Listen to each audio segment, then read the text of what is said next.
Ladies and gentlemen, yes, this is your favorite show, Sports Unfolded, with your favorite hosts, Eric and Ron.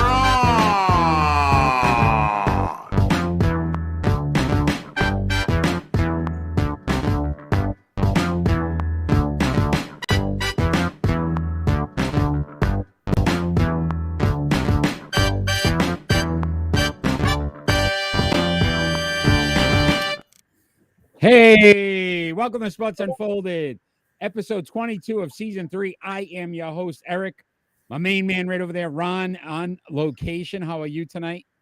Oh, just feeling great, and getting some sunshine in, They're in Miami. You're waiting getting that vitamin D. Well, then. So, if you haven't joined us before, I don't know why you haven't, but if you haven't, we talk about all the top sports stories that are going on in the sports world this past week. And then we have a few really good segments that you're really going to enjoy.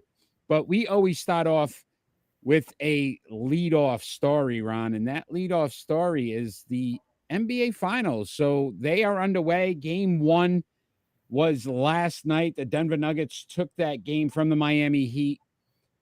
What do you think of this overall series and who's going to win it? So we will predict game 2 later on in the show, but the overall series, what are you looking for and what do you think is going to happen?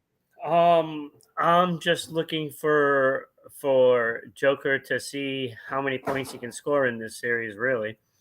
If he can get a triple double for the whole series.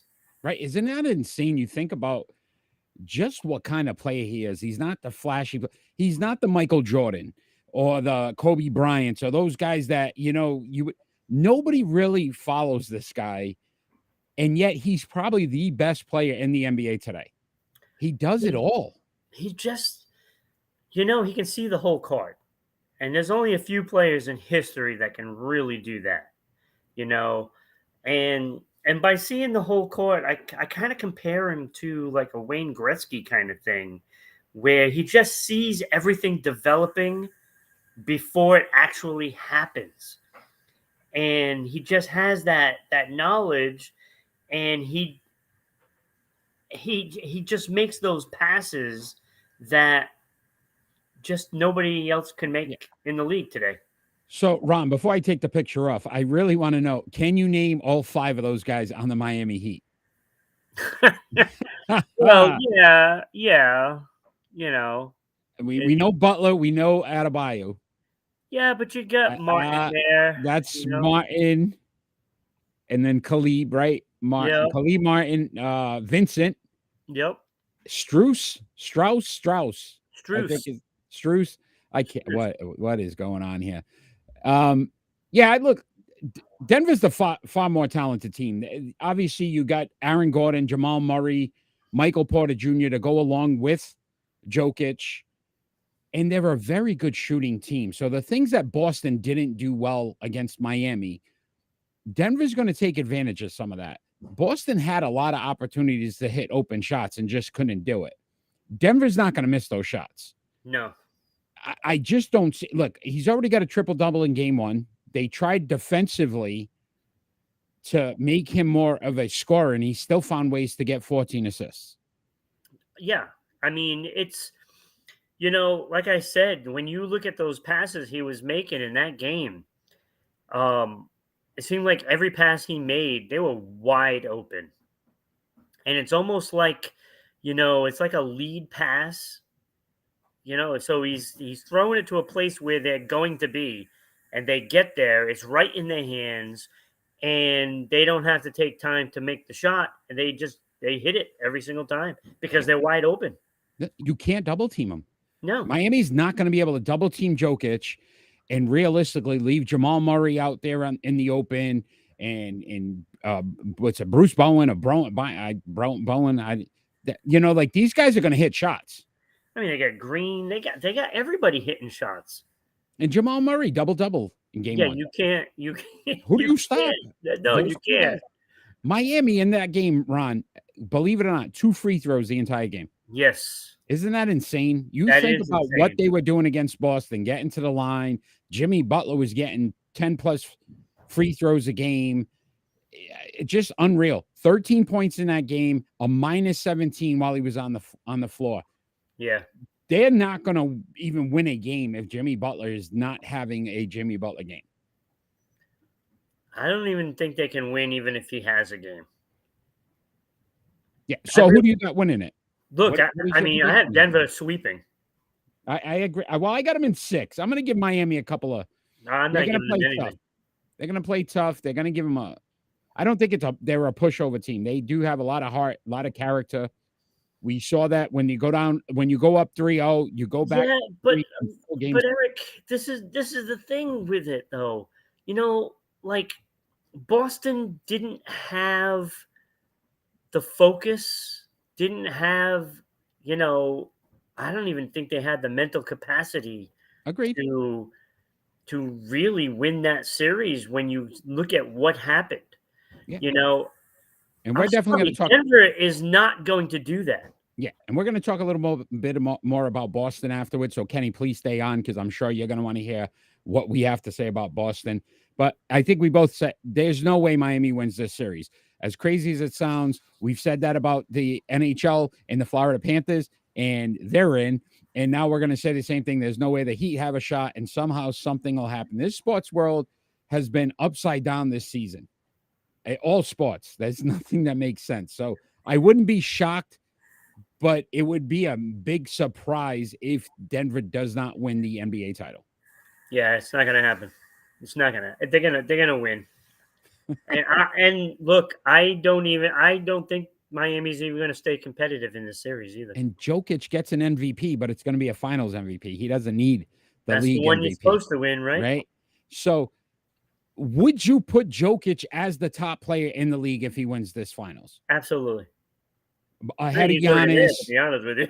ahead of like a Giannis, ahead of, Yep. Obviously LeBron's in his past now, but you know what I mean? Some of those other top tier players, Kevin Durant, right? Yeah. Jokic would have to be that guy. Yeah. He needs some respect. As Kenny would say, put some respect on his name. Yeah, and it's like you look at him, I mean, if he wasn't tall, you would never expect him to be a basketball player. Yeah. Listen, he finally got in shape. He's healthy. He's in shape. He's doing a lot of good things. I'm excited to see him win it because honestly, I think he's been that one underlooked guy for so many years now. The man's averaging a triple. They showed a stat.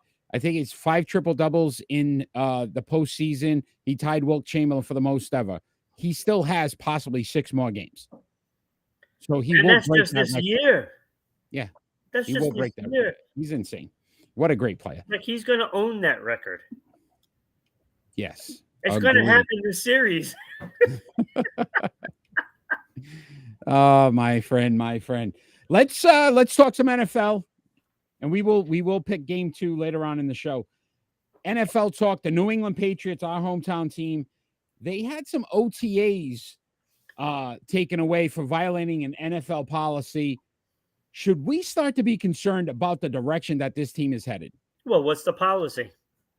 So there's only so many hours you can have particular guys on site in during OTAs, during film sessions, things of that nature. New England was warned and then did it again. So they basically, and it was a special teams meeting with Joe Judge. He exceeded the 4-hour limit. So there's a 4-hour limit on these meetings during OTAs. He exceeded that a few times. The league finally decided to pull some OTAs away from him and fine Bill Belichick. In fairness, it didn't seem like they had any meetings last year. So couldn't they put that towards it? Yeah, you got that one right, my friend.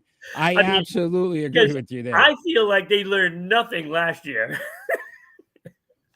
But again, you keep Joe Judge. We knew the issues with the offense last season and that dysfunction.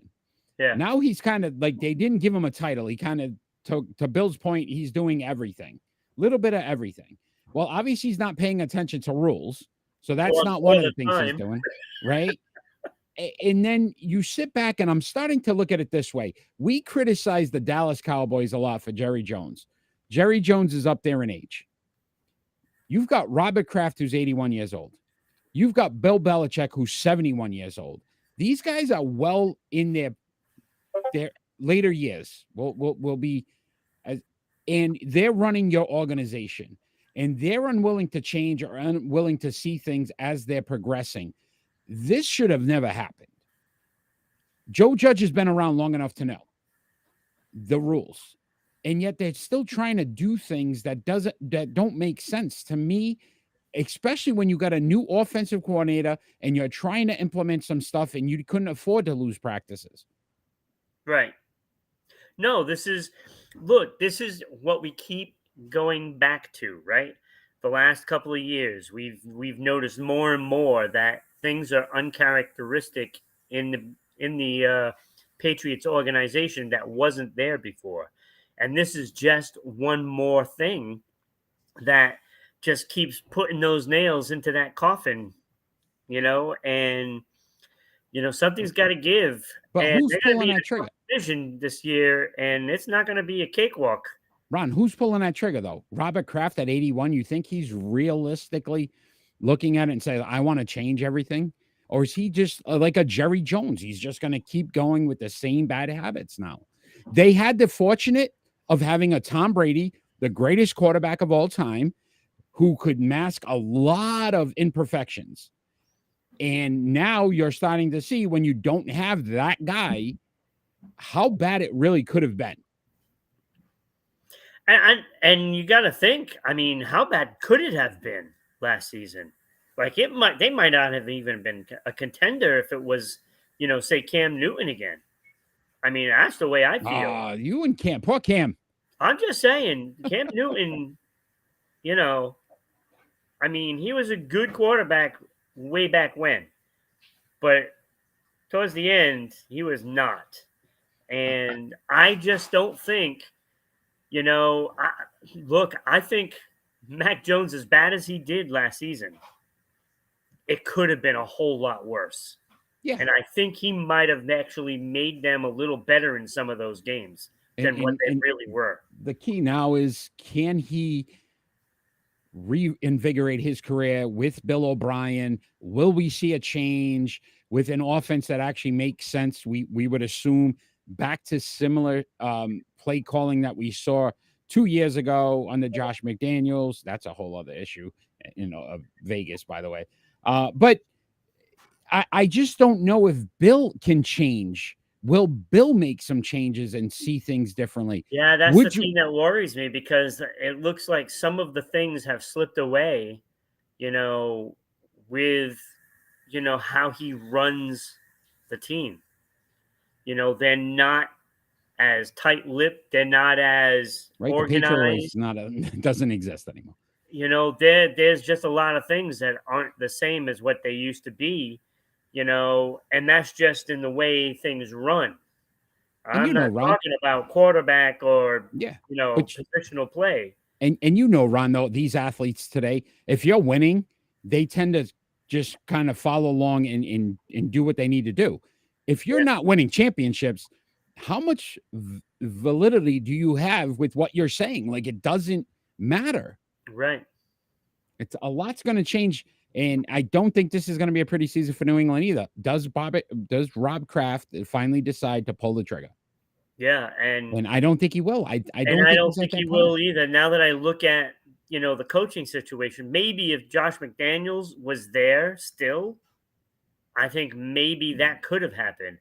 But I don't think he's going to fire Belichick and replace him possibly with Bill O'Brien. That's not going to happen. So it would have to come outside the organization. Well, Gerard Mayo, they said, is the next guy in line. But even that, I mean, is he a head coach? Is he head coach material today? Kenny wants change. Whether he is or isn't even, in my opinion, relevant. And I won't go as far as to say that it's because of skin color. But right. I mean, we see the track record of the NFL. Yeah. I'm just saying. You could be correct on that, but I just don't know. I mean, we'd We'll all have like to to see. think that, our team, It's different, but doesn't do that. But yeah, if do they that. pull the trigger, I don't think Gerard Mayo's your head coach next season. Right. I agree with you there because I don't think he's ready. But we'll see how this all plays out during the season. We want change, right? As a New England fan, we're really starting to get tired. And we were spoiled, but at this point, you just don't see this team heading in a direct. It's been 4 years. 4 years. And as crazy as it sounds, these last 4 years, even the last year with Tom Brady, you can sit back and think about how things started to change and how we started to see this falling apart. And again, if it's been 4 years, if we didn't have Tom, think about those 20 plus years wouldn't have mattered. Because I don't think Bill Belichick, none of this would ever happen.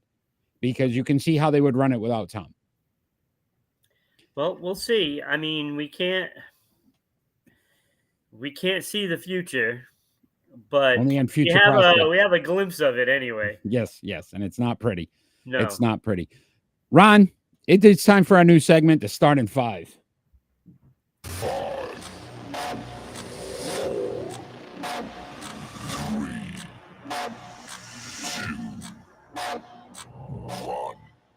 And today we are starting 5 players, athletes named Barry. Have to be named Barry. And it had to be their first name because I found some Barry's last name. No. Oh, now you changed it. Oh, now you changed it. We What haven't do you mean done I changed it. You never said there was first name. Oh man. So our list is going to be completely different because I went strictly Barry. Had to be named Barry. Yeah, I couldn't even find 5 Barrys that would even make it onto my list. I found a few. Some weren't very good. But all right, let's I will start us off at number 5, my 5, Barry Zito. We talked about him last week. Again, had some solid years. Was one of the best pitchers for maybe a couple of years in there with San Francisco. Barry Zito at 5 for me in my starting 5. Yes, I have Barry Zito as well. Definitely deserving. Just beat out Barry Peterson from the NHL, former Bruin and Vancouver Canuck. Yeah, so when you look at Zito's career, I mean, he did win a Cy Young Award, so definitely capable. Just his career was a little shorter than what he wanted. Yeah, no, I had actually Barry Word. He beat out Barry Word for me. Barry Word did not have a good career, by the way, for the Kansas City Chiefs. And then on a side note, Barry Trotz, head coach, didn't make the list. But at 4, I had Barry Peterson, NHL, long career, decent career. Yeah. I think over 600 points in his career. Yep. A few with the Bruins. So again, had a solid career. Again, Barry, we didn't have a lot of good Barrys, but no, we didn't. Barry was one. Barry Peterson, my 4. Yeah, and I didn't even have an NHL player in my top 5. What is going on in this world today? Yeah, very weird. There's also somebody else I didn't have that I know you're going to have at number. I know 1. I already know where you're going with that one. But go ahead. You're number 4, Ron. Who's the 4th guy my on number your 4 is going to blow your mind. It's going to blow your mind. All right. Orla Barry. Who? Orla Barry. She was a para. What? A Paralympic medalist. Okay. Okay. She won a bronze medal in 2012 in London. You love the Olympics. You're a big Olympics guy. You love the Olympics. And in 2016, won silver in Rio. She is a discus and shot putter. Okay. She's also won 3 European championships. Nice. She is from Ireland, of course. So Orla Barry. Orla Barry. You're number 4. Not bad. All right. You like these Olympic guys. At 3, my 3rd of my starting 5, Barry Larkin.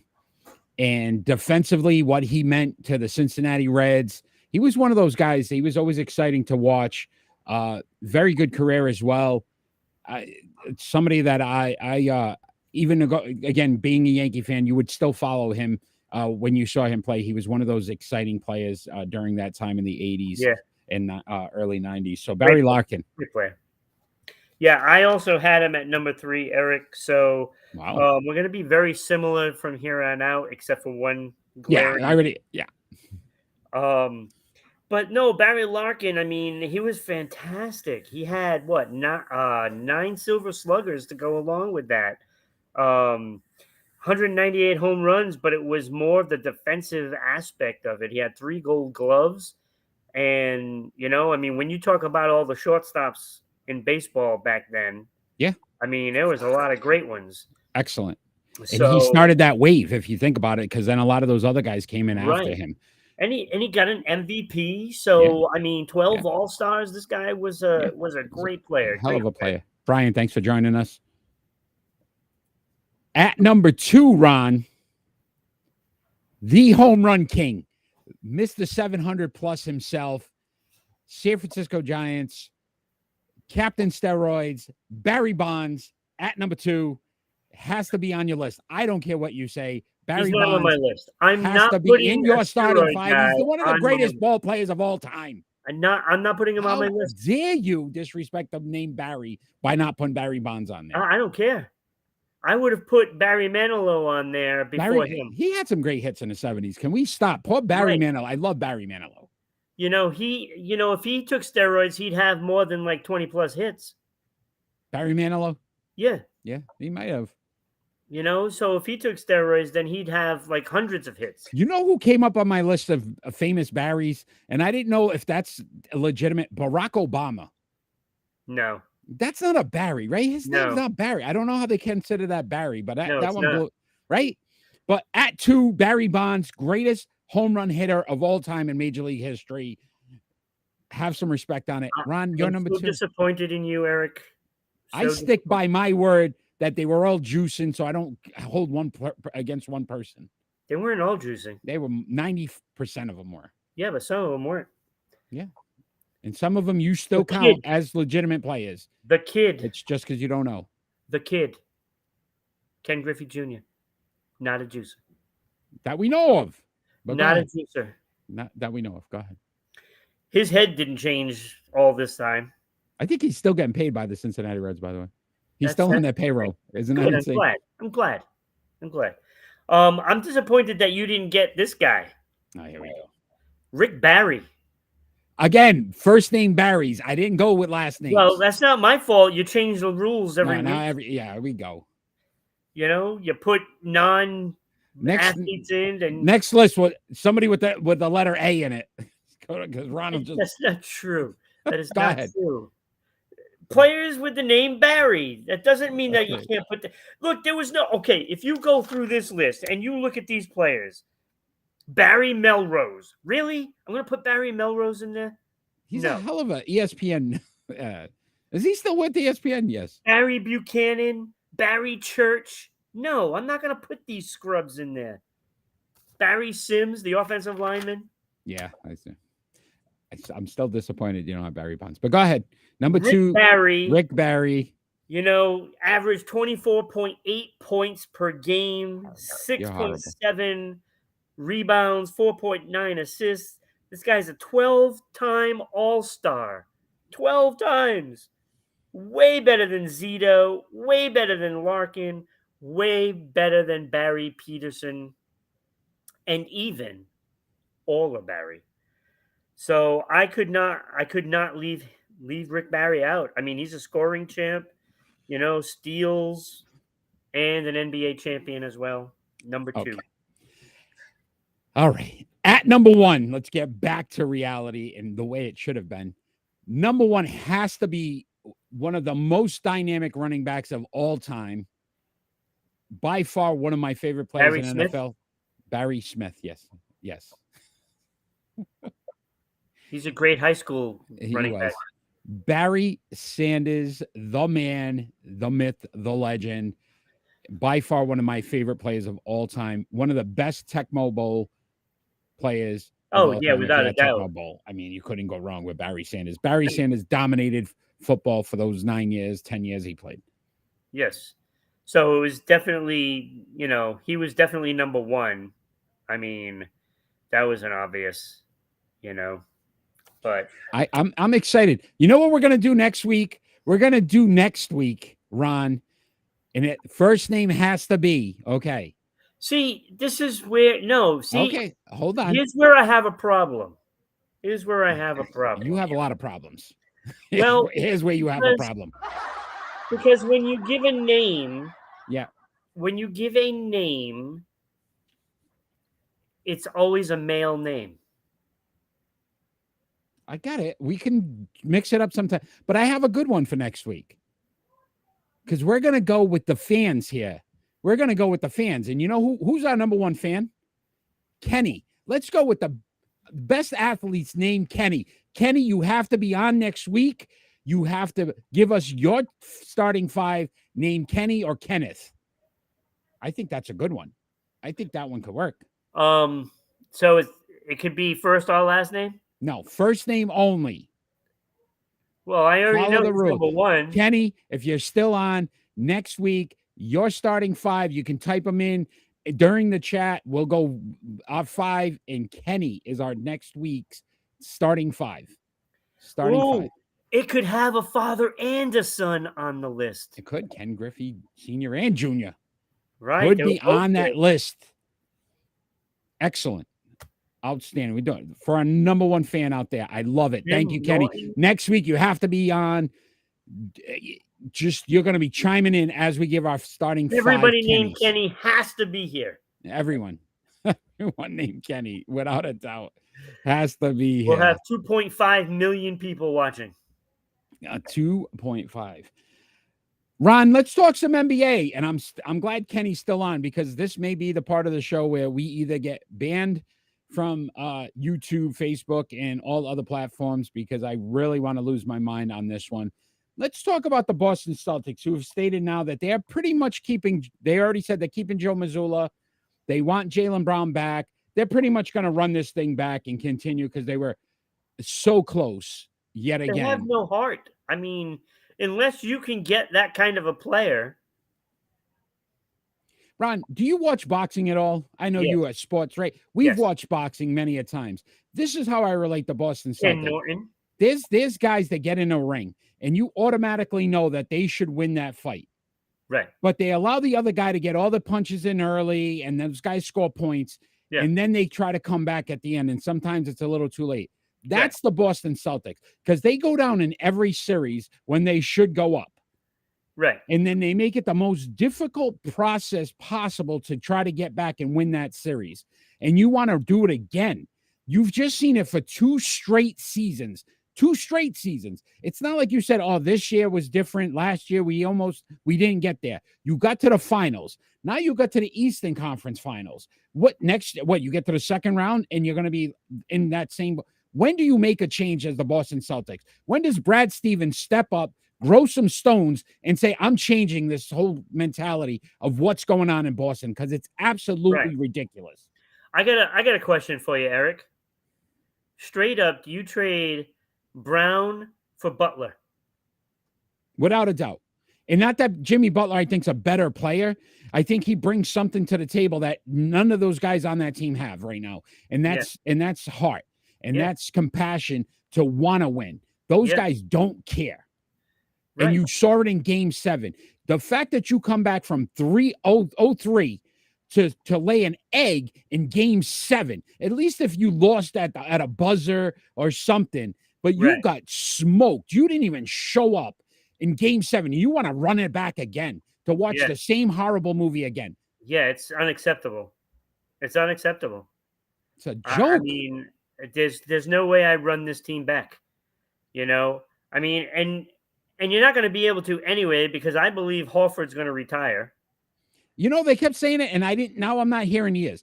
And even if he does, do I think he was a big piece of this? No. No, because they don't listen to him.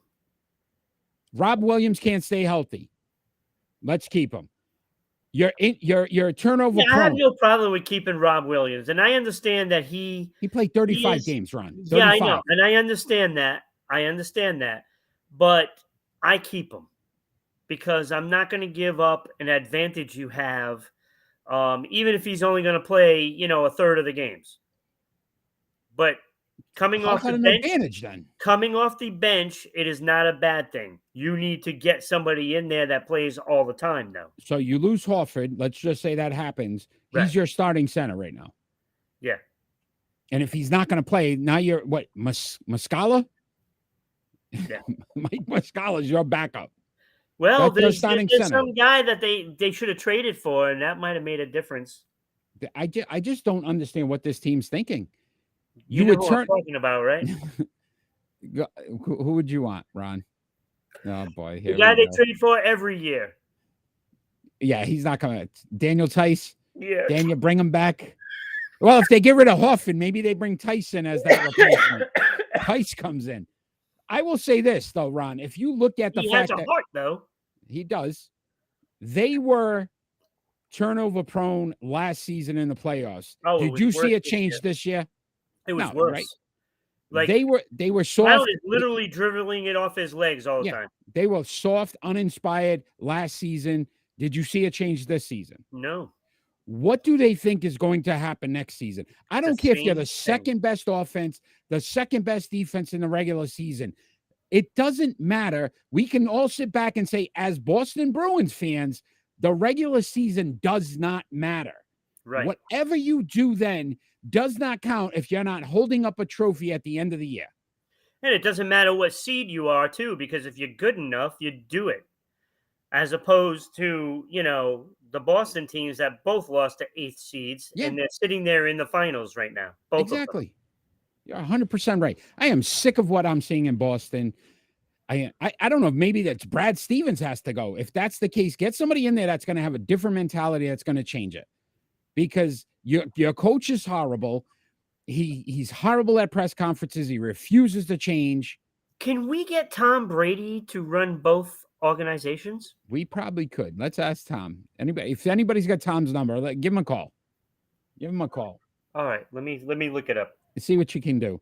Let's talk one more story. Ja Morant and Adam Silver, the NBA commissioner, has stated that they've kind of come up with a decision on the suspension, but do not want to announce it till after the finals because they don't want to take away from the finals. Question would be, Ron, what do you feel is going to be a fair punishment for Ja Morant next season? And what do you think the league is actually going to do? I think it's going to be severe, to be honest with you. I think that we're talking at least a half a season.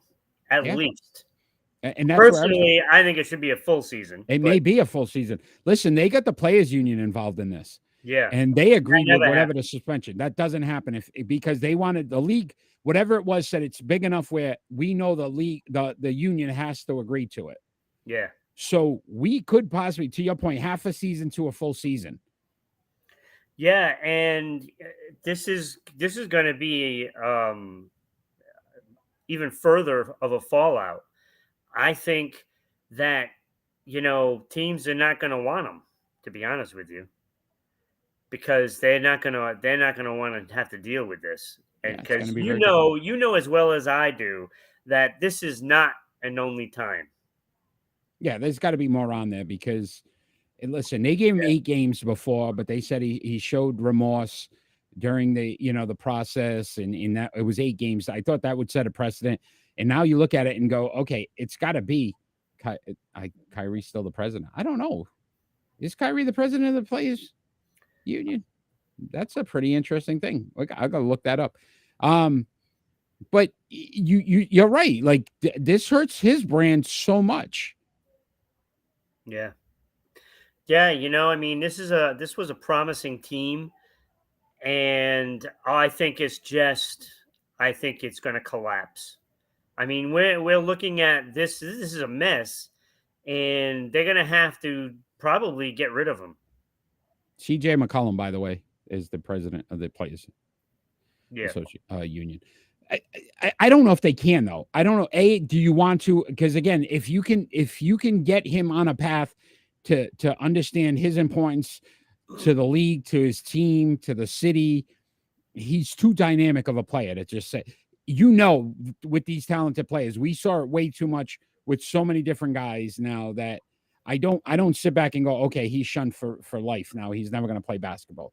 Kyrie Irving has had some issues. There's still teams willing to pick him up next season. It's not going to change. Like, if you can shoot, run, dribble, and be dynamic at it, guess what? There's a spot in the league for you. Yeah, but this is a different thing, though, Eric. He didn't kill This somebody. is weapons. He did, yeah, but he didn't get arrested for it. He didn't kill somebody. He didn't do certain things that you can sit back and say, okay, I understand the appearance of it, what it looked like. But you know, it's a fine tooth, because again, it's kind of, how do I say it? And What it's going to do is it's up to the sponsors of the NBA. yeah, and Nike's still not pulling him. Guess what? His sneakers sold out. And this brought him probably more publicity that helped him and Nike sell his shoes. He sold out. That right now Nike is issuing new shoes because they sold out of him. That's what I'm saying. There's your answer then. It's an image thing, and if that's the image he's going for and it works, I don't know where you go. Maybe okay, just don't flash the gun, but it seems to be helping his image. Yeah, well, he does. He represents the brand, Kenny. You're 100% right. But at the same point, if the sponsors aren't going to pull out, and that's what we knew at Kyrie, where it became a problem, is once the sponsor said, hey, Nike pulled the shoe, and there was a couple other endorsements that said we're not associated with them, that's when it changed. Right. Nike's not doing that. Because Ja right now is that guy. Yeah. He's that image. Well, that's the answer then. That's the answer that you're getting, is nothing is going to happen with the sponsors. So, so he'll continue to do what he's doing. And that's why I say, if it's 45 games, if it's 82, I don't know. But you have to worry about the fact that if it's a half a season, he comes back, he gets Memphis into the playoffs, how quickly people will forget. It changes very quickly, because again, that's the thing. You can play basketball at a high level. Yeah, so it's just too bad because, the thing that you want is quality people in your organization, right? And with athletes, it's different, and owners too, mind you, and that is what we're getting quite often, in the world of sports. And it's not just, one sport, it's all of them. And there's always one franchise that seems to, Yeah. Who was and his name's drawing a blank. The defensive lineman, he played for Carolina, ended up like throwing his girlfriend on the bed with all the guns and whatever. And then Dallas picked him up.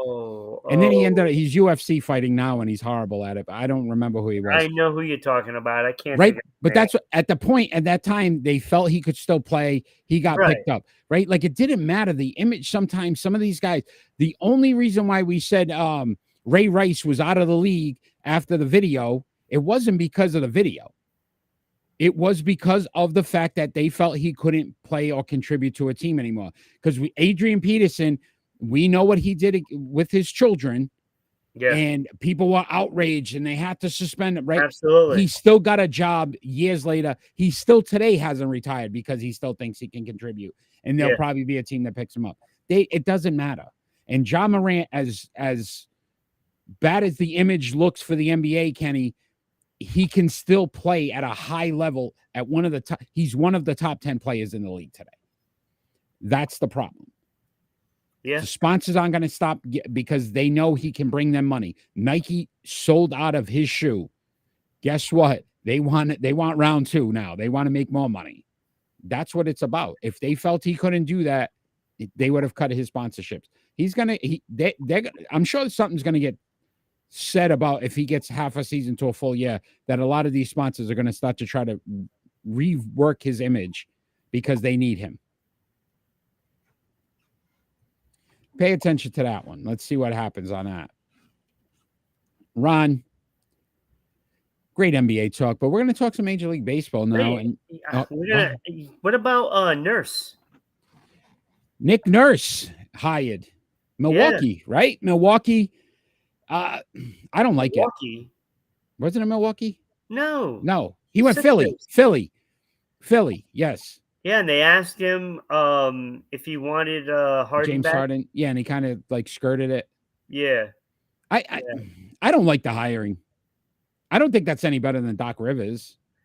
Well, no, this is what I was saying before. I mean, why wouldn't you just bring Doc Rivers back? It's not his fault that your point guard was inept in the playoffs. He's always been. So was your MVP. Right. So, I mean, he can't get out there and play still, could he? So I don't know. And then honestly, that was part of my final thought, and we'll probably talk about it a little bit later on in the show. Okay. Major League Baseball. Let's talk about one of your favorite players of all time on the Boston Red Sox. That's Chris Sale. So Chris Sale, One of my favorite. they cut his last outing short, some soreness in his shoulder. So big surprise. Wow. He's getting an MRI today on that throwing shoulder. Could miss some time. Is this a big deal anymore? Do Red Sox fans really care if he's out there or not? Well, yeah, they do. Sort of. They just knew this was going to happen. He's missed 340 out of a possible 384 games since he signed his 5-year, $145 million contract. Well aware of that fact, too. Okay. So 44 games he's basically played in. Yeah. Not including the 11 this season. So we'll go 50. How much money does he make per game? Because he's only played 44. He's definitely, you ever hear the well overpaid? Kenny says kinda.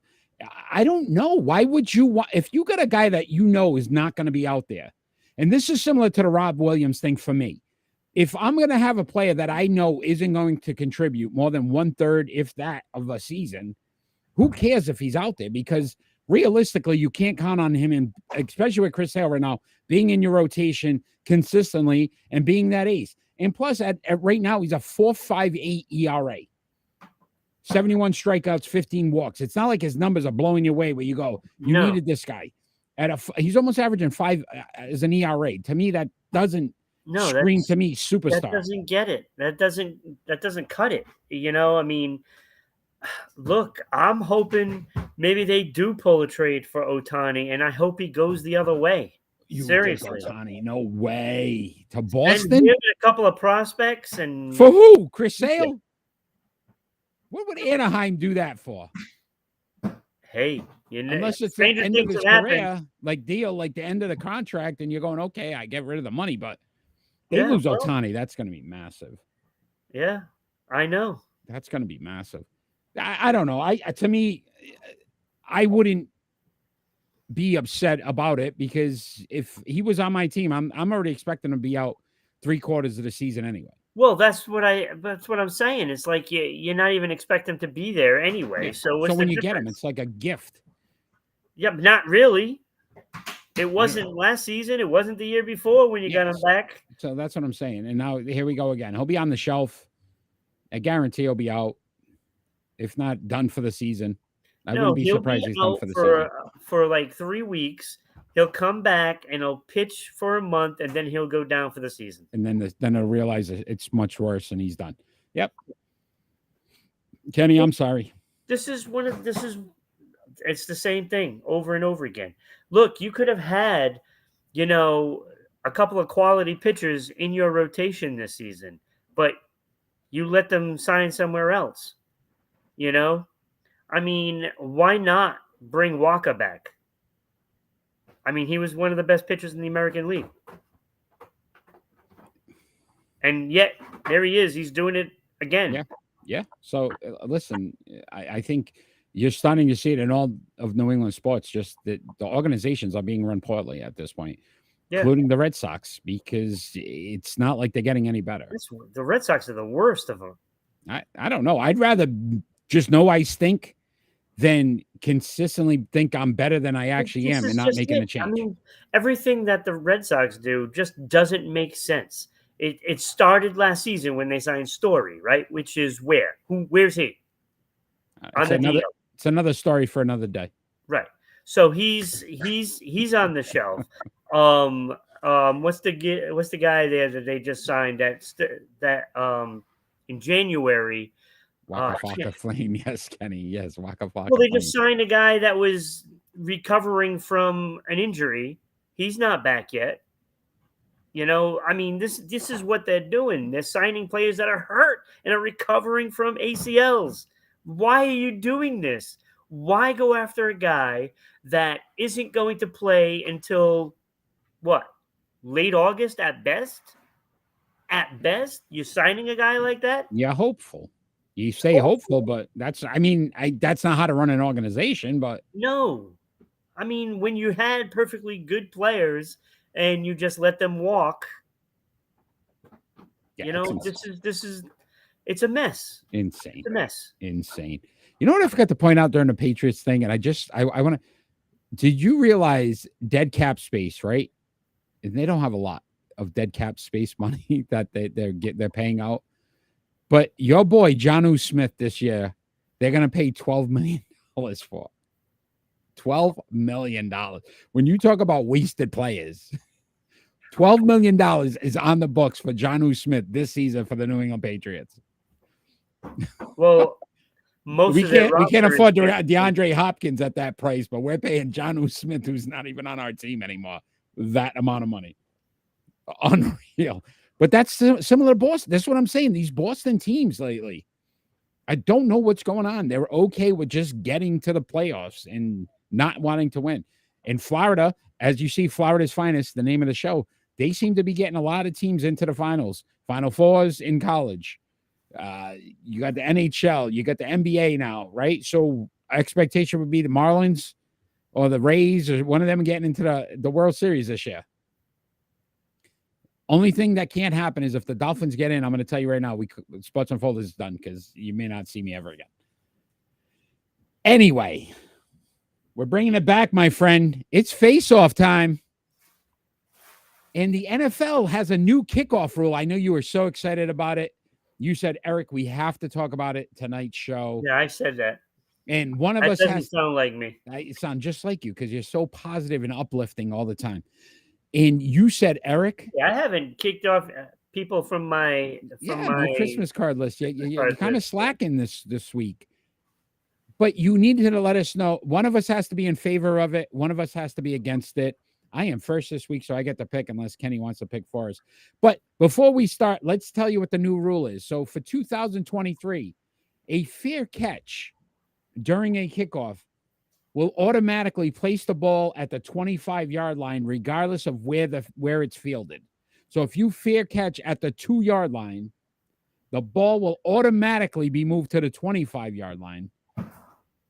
And they are trying to counteract the pop-up kick. So, you know, when they try to kick it off real high to get the teams an opportunity to get down there.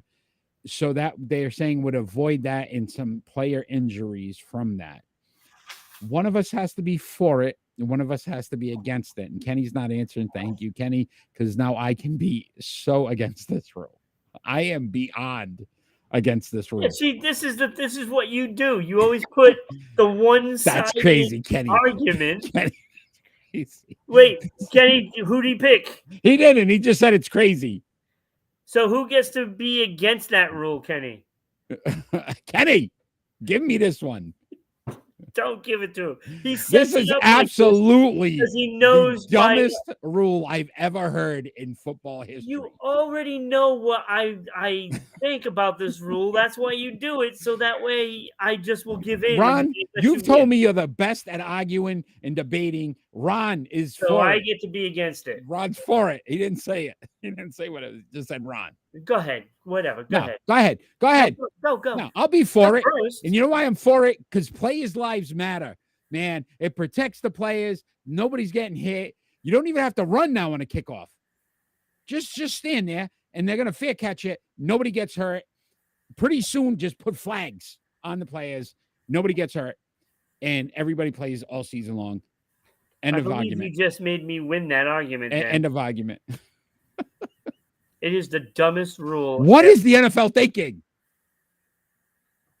Go ahead, Ron. Go ahead. You start. I'm just going to. I just think that it's dumb. It's the worst rule. It's the What worst. I mean, why bother play the game at this point? Matthew Slater, 10-time Pro Bowler, wouldn't have a job today if you got rid of kickoffs. Like, that was his job.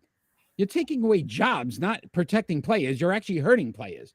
Because why would I pick up guys that aren't even going to have to run down the field because all I'm going to do is fair catch? Right. At the 2, here's at the 2-yard line. I just gained 23 yards. You know what this is going to do, Eric? This is going to put teams in a position that they can just stack the defense and have like the depth chart go like 4 deep, in every position, because you're not going to have a guy on special teams that is any good, so that way you can just put anybody there and they can just walk down the field. Haven Shine Gaming. You guys do a lot of games. Yeah. Play a lot of games, a lot of different board games. You do it all. Great. If you're in the Rhode Island area, check it out. A lot of fun. But I will say this: you guys ever play Dungeons and Dragons, Ron? Yeah. Maybe that's what the NFL should do. They'll get like dice and you throw it, and then they'll say, do you get to move like, further back, or it's a fumble, or why even play the games anymore? Because you're literally making this into a board game. Oh, well, I picked up a card that says I move right to the 25-yard line. I waved my hand. Like, get the hell out of here.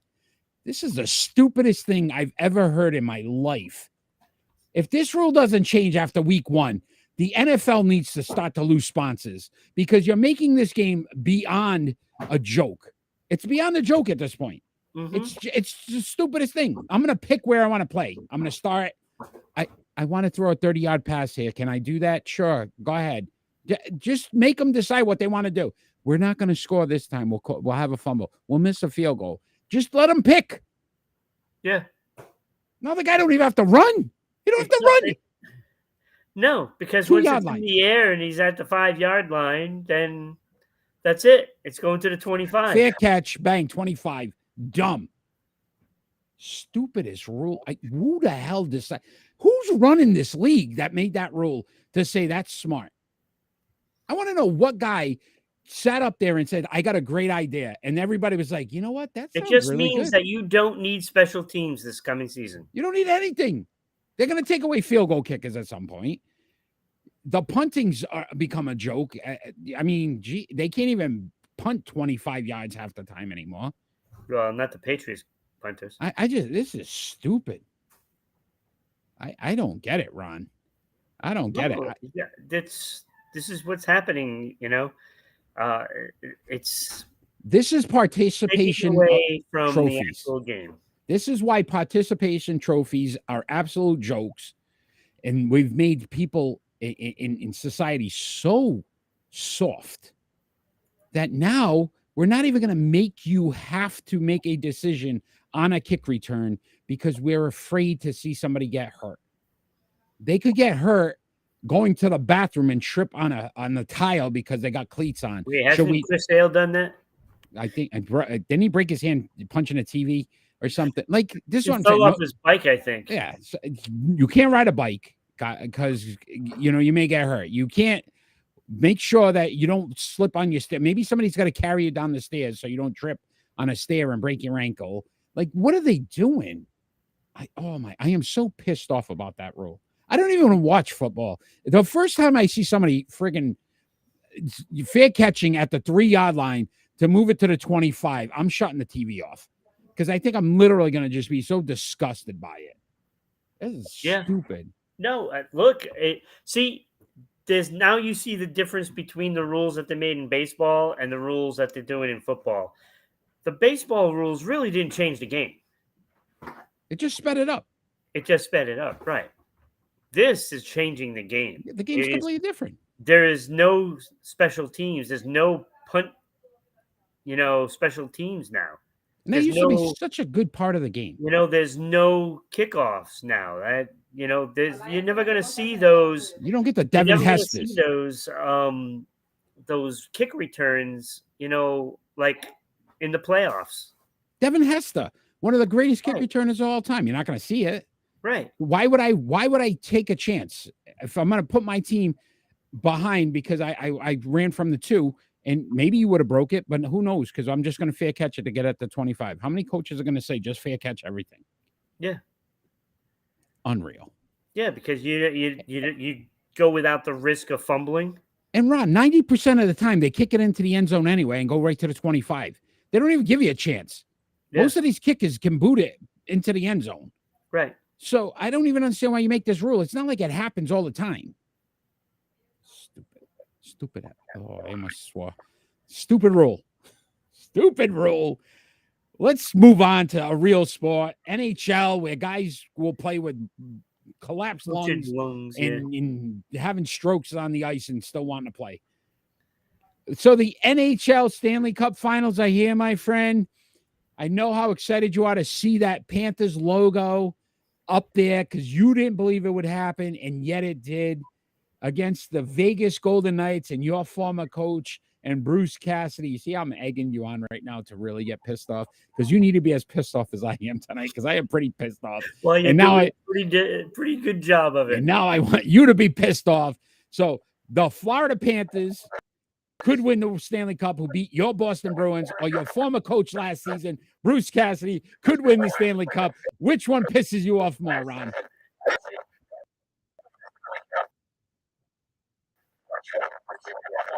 Well, you're all fuzzy now.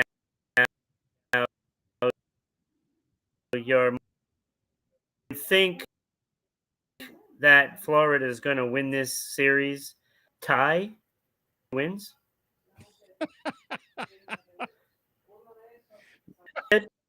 All I heard was, could we have a tie and nobody wins? All right. I think there was some sort of a power surge or something. Yeah. So what I said is, I think that the Florida Panthers are probably going to win this series because, I mean, why would you doubt them at this point?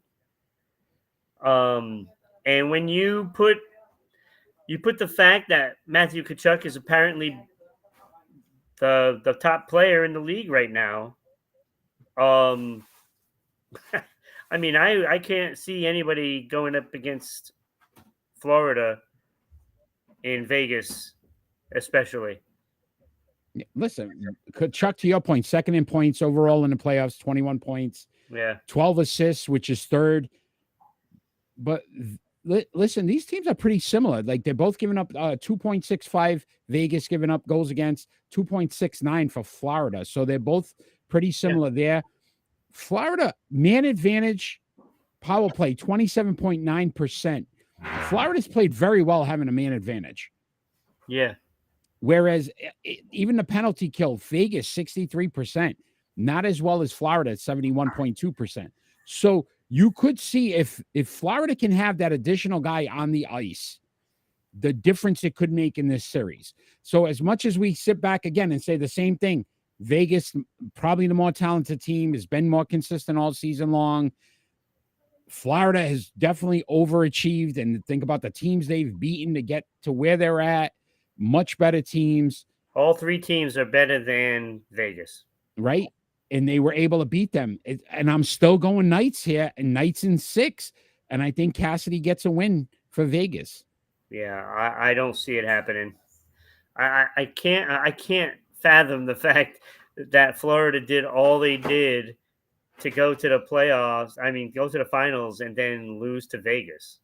Like, I still think that the top 8 teams in the East, and I would probably go as far as maybe the top 10 teams in the East, are better than the West. I mean, that's just how it is. And you would think, oh, well, they had to, go through a war to get there, through the East, but it hasn't even been like that. They basically skated right through it, except for the Bruins. Yeah. Yeah. I don't know, man. I listen, Tkachuk is playing out of this world. Bobrovsky, when he came into that Bruins series, he changed that series. He did. And we've talked about that goaltender when they're hot and when they're going, they could carry a team. He is doing that. So you could be very well right. I don't know. Vegas is, to your point though, anybody can win anything. I'm up and down on this one because I think Florida has done the impossible. They've They beaten got the the teams that they formula. shouldn't have beaten. They have the formula to win it this season. Yeah, they're tough. And that is right? just an aggressive forecheck. Just keep the constant pressure. And they're doing that. They haven't let up at all. And what they did to Carolina, I mean, that speaks volumes. I mean, Carolina was, the top team in my eyes all season long. Swept. And they were nothing. Yeah. No, yeah, you could be right. Listen, it wouldn't surprise me either way. To me, this is a push. It's a push because Vegas may be more talented, but at the same time, Florida's just they're hot. They got hot at the right time. They figured something out. Yeah. Yeah. They figured something out. Yep, they did. So let's talk about Patrick Kane before we move on. Patrick Kane recently had hip resurfacing surgery. Guess it's an alternate to replacement hip surgery. Puts him out 4 to 6 months. Does this hurt his free agent status now, Ron? Well, is that just like a sander and they just take it and they sand down? Yeah, they sand down it and then they put some kind of metal coating over it. 4 to 6 months though. And you think about it, 34 years old, had one of his worst seasons since 2012. He only had 57 points this season between Chicago and New York. He says he wants to play many more years, but he also wants to go to a big market team, right? That's why he wanted to go to New York. In the 7 games with the Rangers, he only had 6 points. He was a 0 on the plus minus, so he was even 1 goal, 5 assists in those 7 games. Our teams with this injury, his playoff performance, his season, will want to, obviously he'll get signed, but will they wait to see? And then obviously will financially this surgery hurt him? Well, I just think it's poor timing. I mean, he's going to get signed eventually, but I think it will cost him some money.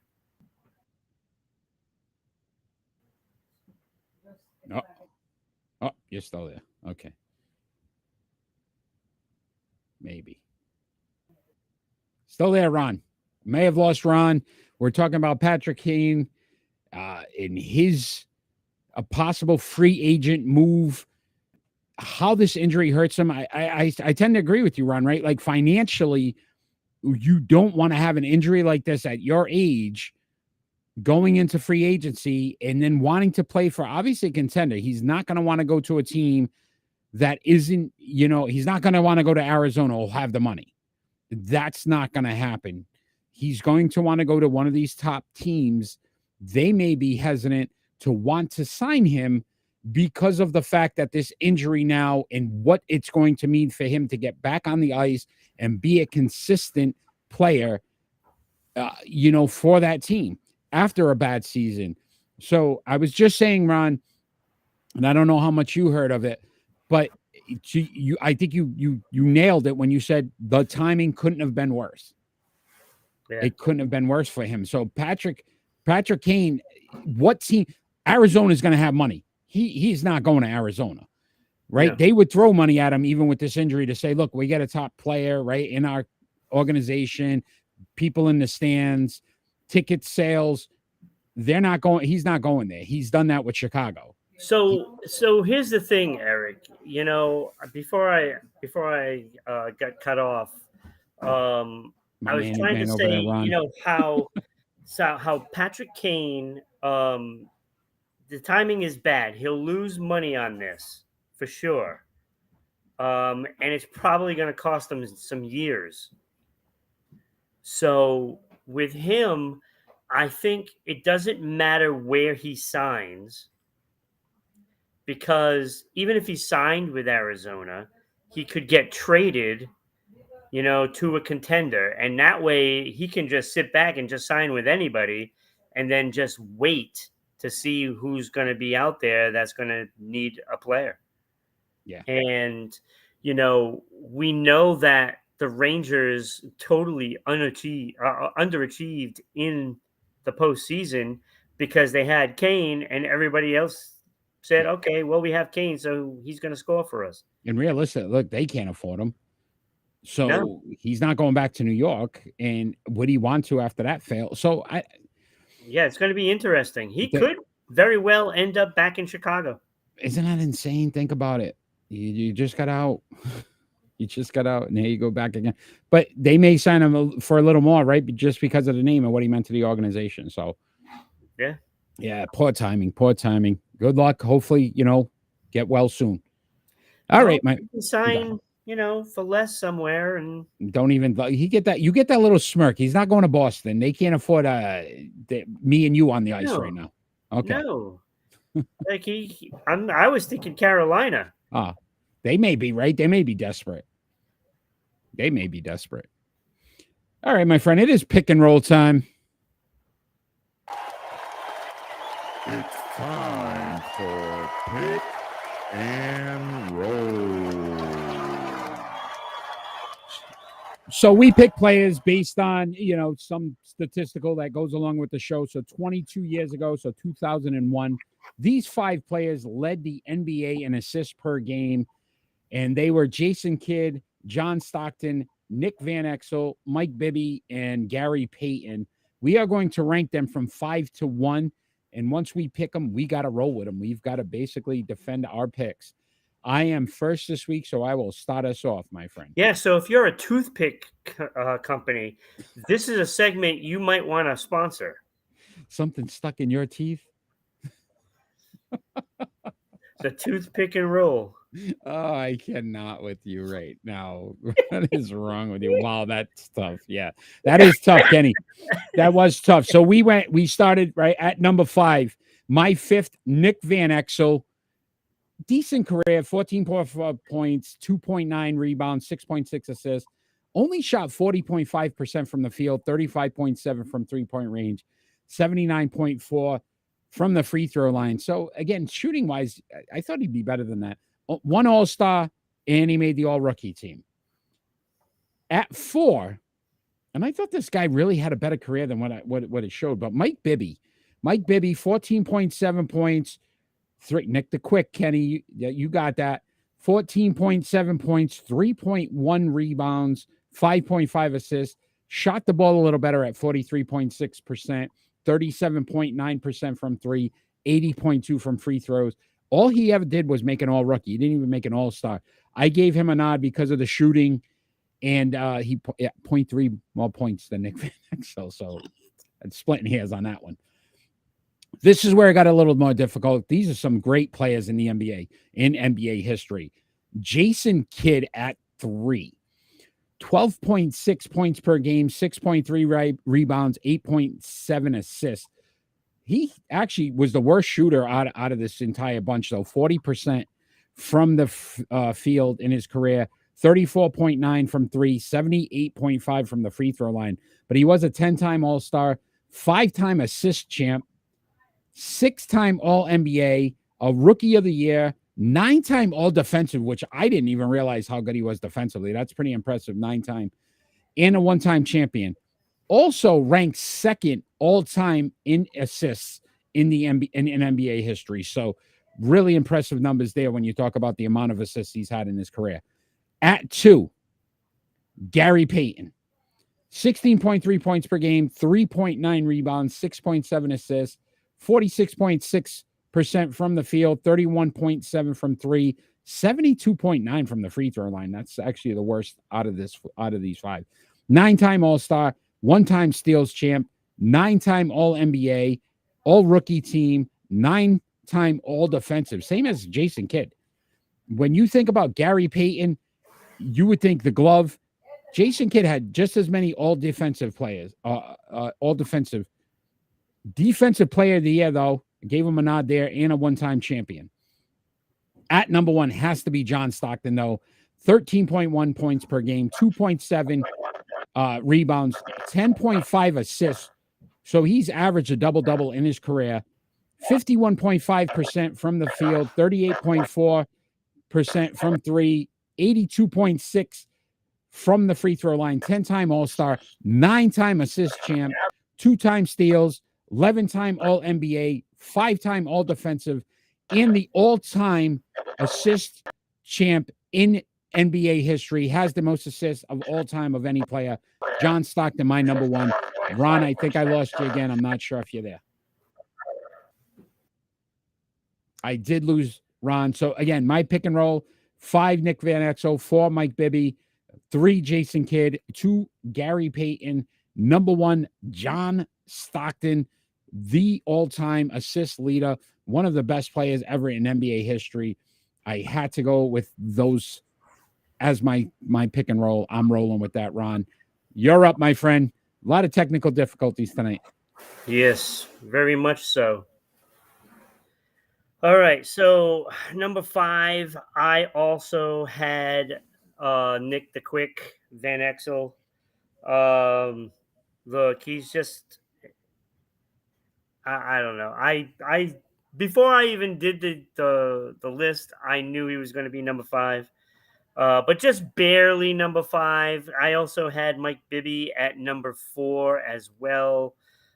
Just a slightly better shooter. Slightly. Yep. Not much. 3%. I mean, it wasn't much, but it was there. So I had Mike Bibby at number 4. Number 3, I also had Jason Kidd. I just think that, he did have a lot of accolades, but he's just not as good as the other two. Yeah. Just not as good. The only thing that impressed me about Jason Kidd more than any, 9-time all defensive. Right. That was pretty impressive for a guy that you automatically thought about offense with the assists. Right. And, but, all the other numbers were a lot lower, Yep. Averages than the other two. I went John Stockton at number 2, but again, this is splitting hairs. Because basically, wow, Stockton, I just think the thing that pushed me over the edge with Peyton is he won a championship. I get it, but I also he had more all defensive, 9 to 5. What a way to make a living. Easy there, Dolly. Gary Payton's points per game was more, but John Stockton made it up with the assists. Like, I still think that no one is a better passer than John Stockton. All-time assists, 15,000 assists in his career, over 15,000. There was nobody better at the point guard position, to distribute the ball. Yeah. Kid at 2 is 12,000, so 3,000 more assists by John Stockton. So, but the fact that Peyton can also score and, he did enough to get a championship. That is the thing that Stockton didn't do. I get it, but it was like, but it was splitting hairs. I got you. It was. I got you. I thought Peyton was a little more. Great players though. All great players. Realistically, they were all this list. Even the 5 and 4, they weren't bad players. They were good, solid players. So yeah, they were okay. Good list. Good list. Ron, it is prediction time. And tonight's predictions, hopefully Kenny's still on. We're going to get Kenny on there. You gained a ground. You gained a game here. It is very close, though. Obviously, week 22, we still got a lot of time left in the season for us. But I broke 100 now, 100 wins on 80 losses. You're at 98 and 82. You went 4-4 last week, so 500. I went 3-5. Kenny did not join in last week. So, Kenny, hopefully you're joining in tonight. If you'd like to be on our list and you are live, please let us know who you'd pick, and we will put you on our list going forward. But we're excited about this week's picks, and I am first, so I will start us off. We're going game 2 here on 6/4. So this Saturday, right? No, Sunday. This Sunday, Miami Heat at the Denver Nuggets. I'm going Denver here. I think they haven't lost a game at home all season in the playoffs, and the trend continues. Yeah, you're absolutely right. I got the Nugs sweeping this series, so I couldn't say that they were going to lose this one. So, and they're not going to lose this one at home. There's no way they're gonna fall prey to the Heat. No way. Kenny's going Heat here. Kenny's out of his mind. Well, we knew that already. Tomorrow, you've got game 1 of the Stanley Cup Finals. The Florida Panthers at the Vegas Golden Knights. Who do you got, Ron? I'm going Florida. They're going to win game 1, and that is just the sign of the times. Sign of the times. I am going Vegas here. Vegas, I think at home. I think Florida could still win this series, but I think they don't take game 1. Yeah, I look that forecheck. They're gonna surprise Vegas. I think they're gonna catch them sleeping. Yeah, we'll see. Kenny, I don't know if you're still on there. Florida Panthers at the Vegas Golden Knights. Also tomorrow night, we got a series in baseball. Talking about some historic franchises. Isn't it tonight? Tonight. Oh, it is tonight. Yes, sir. You are correct. It starts tonight. He's going Vave. Oh, I can't even say that. I think without. Isn't that something else? Vegas. Vegas. Vegas. Oh, but don't. You know where I'm going. Gotta. So that is tonight. You are correct, Ron. The New York Yankees historic franchises versus the Los Angeles Dodgers historic franchises. I went LA here though. I just think they've been a little more consistent than the Yankees have been. Yeah, I went LA as well. They're playing at home.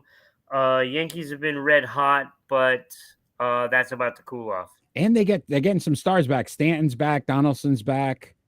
Right. They're getting some guys back for the Yankees for this series, but yeah, so their average will take a dive. Yeah, pretty much. Donaldson and Stanton strike out a lot. Kenny, who you got? New York or LA? It's gonna go La La Land. Yeah, he's Red definitely Sox fan. he never gets the Yankees. Yeah. All right, 6-6.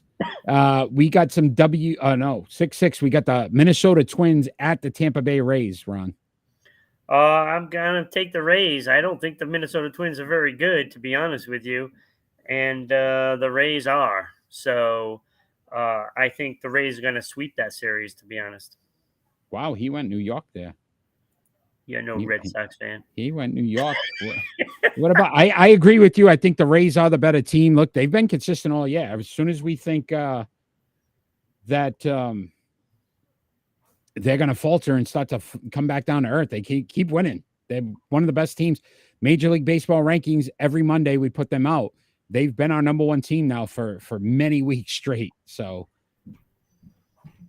WNBA action. You got the Chicago Sky at the New York Liberty. Liberty have figured it out, my friend Ron. You predicted they would win the first 5 games. They lost their first one, but they haven't lost since, and they're not going to lose this one. I'm going New York here. Yeah, I went Liberty as well. It's just going to be a game off of that 5-0 run to start off. They just lost the first one. That's all. Your future prospect. Maybe you didn't go far enough into the future. They won the next 5. They lost their first game. Right. I probably didn't realize they were playing that game. You put the wrong date in.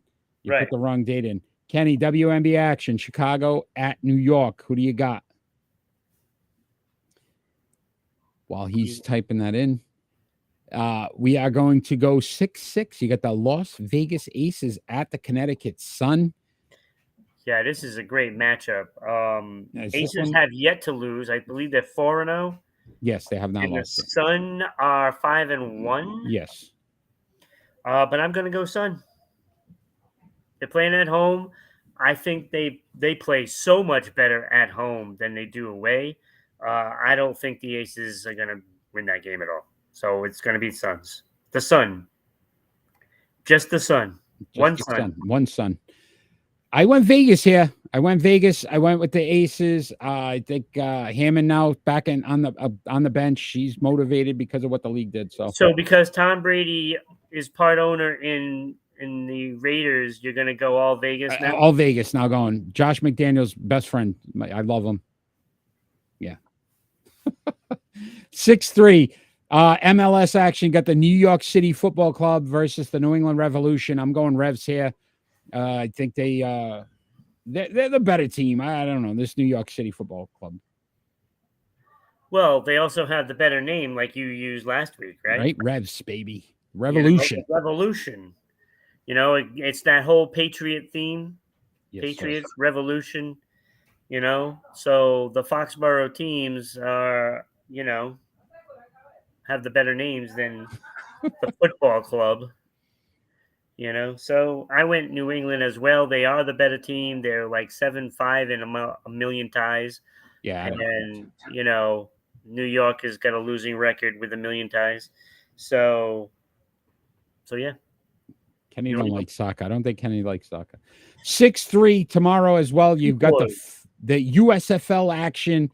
Philadelphia Stars versus the Birmingham Stallions. Yeah, this is the real football right here. Real football, folks. No fair catching in you know, starting at the 25. This is real football here, and I'm going with, of course, my Birmingham Italian Stallions. I went with the Stallions as well. I can't. So I guess they only play games in Canton and Alabama. Yeah, something like that. And that's it. So they always have home field no matter what, pretty much. Stallions. I went Stallions as well. Makes it easier when you play all your games at home. I would hope so. So, Ron, before we go on to our final thoughts, Kenny switched over to YouTube. Threw me off here. What? Say what? Tell all the wonderful fans out there if they'd like to sponsor our pick and roll, as you said about toothpick. Yes, so if you are a toothpick company or an egg roll company or a tire company, even, that would be perfect to sponsor that segment. But if you want to sponsor the show, please, by all means, email us at that email right there below, ribroadcasting.media@gmail.com. We can send you out all the information that you need to know in order to sponsor the show. And it's really simple, because all it is like going to your local coffee shop, you know, like I was at the Seed Cafe the other day doing a show. Nice. And you can get sponsoring the show for less than it costs a donut and a coffee at that establishment. This is awesome. So that is awesome. And if you'd like to, you know, support the show in other ways, you can follow us. The tick has been running there, all our social media platforms. You can listen to us on many different podcast platforms as well. You can send bits and stars to support us as well. Continue to share our show. Tell all those fans out there that if you love our show, share it with them and tell them, look, you want to watch this show because it is the best sports talk show ever. You will not find any better. And it's real. We don't pick sides. We don't sugarcoat things. We're going to tell you how we feel about any of the top things that are going on in sports in the past week. And really, because like, look at all the Christmas cards I've lost over the couple of years. None. Basically, all return to sender. He sends them out. They return them right back because they can't stand them anymore. Ron, it is final thoughts time. And it doesn't necessarily have to be about anything sports related. It could be about anything going on in the world today. And my final thought is actually about a couple of the head coaches. We talked about some of those. So you talked about Nick Nurse. Monty Williams has been hired by the Detroit Pistons. Frank Vogel is about to get hired by the Phoenix Suns. And it just blows my mind that as we start to see coaches get fired, it's just like a rehashing in the NBA. How are things going to change if you don't give some of these other guys opportunities? And it just seems like this is what we see every single year. Guy gets fired in one organization to just go to another organization. They just bounce around. That's why it was good Mazzola. Yeah. Stayed. Right. But let's change it up. Get some new guys in there, some new blood. Change this up a little bit. We're rehashing the same things over and over again. And some of these guys caught lightning in a bottle. And yes, they won a championship. But they're also getting, if you think about Monty Williams, that was such a bad situation for him when your top players are not in the playoffs. And yet you get fired because you didn't have your stars to perform on the court. So I'm wishing him well in Detroit. I hope that goes well. Frank Vogel, again, how well did he do in LA with LeBron James in his prime? Yes, he won a championship, but it doesn't necessarily mean automatic because you go to a new team. So I would like the NBA to really start to look at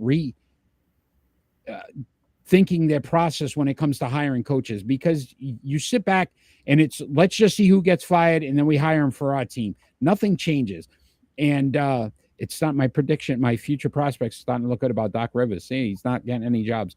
So it'll be interesting to see if we just start to see rehashes all over again, and none of these guys get an opportunity. But NBA, change the way you think about hiring your coaches. Get some new blood in there. Be interesting. Interesting. So our final thoughts can be about anything, right? Anything that doesn't necessarily have to be sports related. So let's talk about some plants. Okay. No. I'm okay with it. Plants, come on. No, my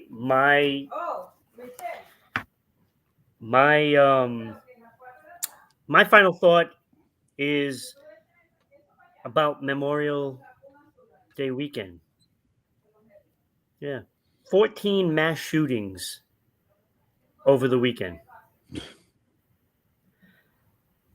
That is not how we're supposed to remember our soldiers. 8 dead, 59 wounded in those mass shootings. But it didn't stop there. 300 total shooting incidents that left 30 other people dead as well.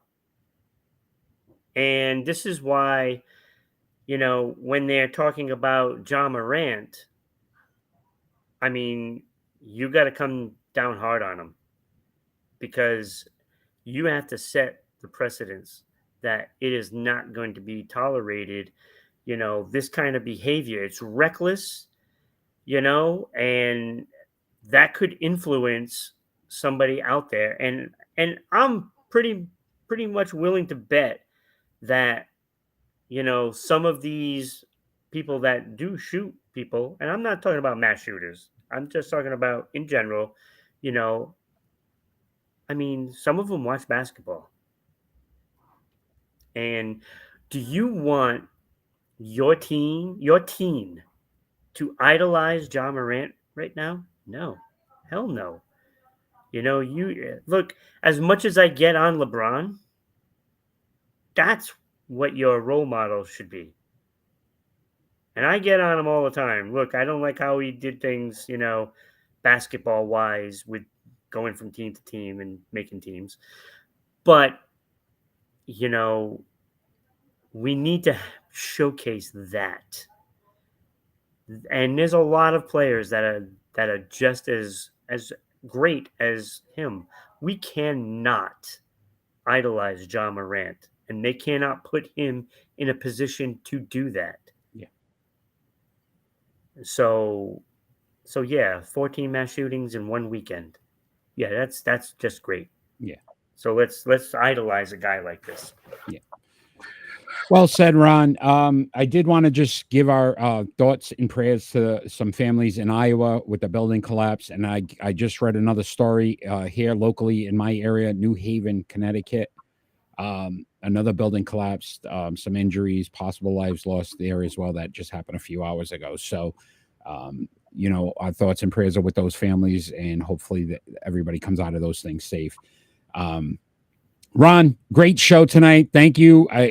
Battling through our technical difficulties.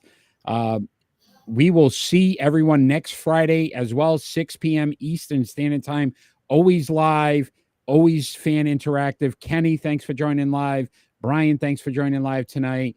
Make sure you continue to share, follow us on all our social media platforms, and find a way to support our show. Let's get a sponsor for Sports Unfolded. We've been waiting. We are on season 3, episode 22. We need a sponsor because we want to be able to, talk about those toothpicks. But what a great show tonight, Ron. I appreciate your time. And egg rolls. And egg rolls. I appreciate everything you do for Sports Unfolded, and I can't wait for next week's show. All right. Take care. All of us out there, all we ever ask for every single week is peace on earth. Have a great night, everybody, with my lack of arm.